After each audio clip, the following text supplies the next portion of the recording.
Hello family, I want to begin this video with a quick disclaimer. The information I'm sharing is for educational purposes. Sea moss has both health benefits and risks, especially if you have certain medical conditions or you're on certain medications. So please consult with your healthcare professional before adding sea moss to your diet. I received an inbox message noting that they didn't realize that Irish moss was red in color in the Atlantic region. So I thought it would be great to start with a quick clarification. There are four main types of sea moss by color. Number one, gold sea moss, which is the common yellowish moss. It's usually sun-dried, tastes mild, and works great in smoothies or gels. Number two, green sea moss, contains a lot of chlorophyll, which some people call a detox helper, usually found in shallower water. Number three, full spectrum or mixed sea moss, which is a blend of colors, giving a wider mix of nutrients and pigments. And number four, the purple or maroon colored sea moss, grows in cooler, deeper water and has a violet color. Often tastes saltier or earthier and has strong antioxidants.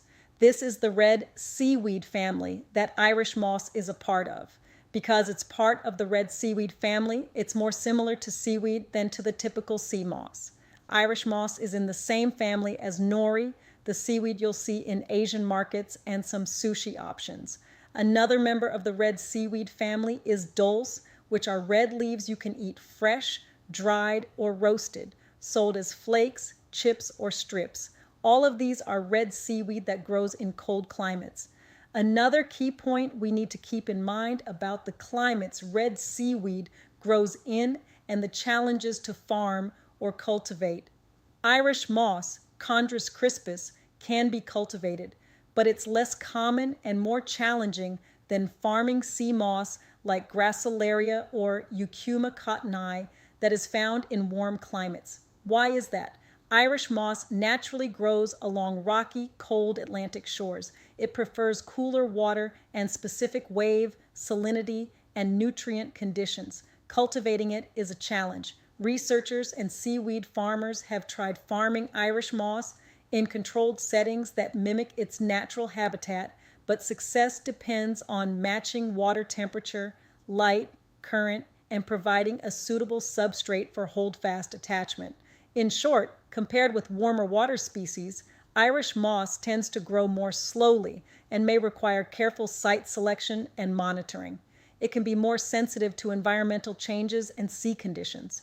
So, Irish moss is from the red seaweed family and can be cultivated, but it's trickier and less common to farm than warmer water moss like Gracilaria and Eucuma cottoni. So when people ask, is that real sea moss? If it's Irish moss, then more likely it is the real deal because it's difficult to recreate the climate to grow it, unlike other seaweeds like Gracilaria or Eucuma cottoni that can be farmed in warm waters, although cultivated Irish moss can still be nutritious. Wild sea moss often has a richer nutrient profile because it grows in its natural habitat, nutrient-rich seas. In short, and simply put, real sea moss is typically wild-crafted because it's ocean-grown. Cultivated or farm-grown sea moss can affect nutrients. Wild-crafted varieties are usually more nutrient-dense. I'll be back tomorrow to share more information as well as the benefits and risks of sea moss. Love you all. Be blessed.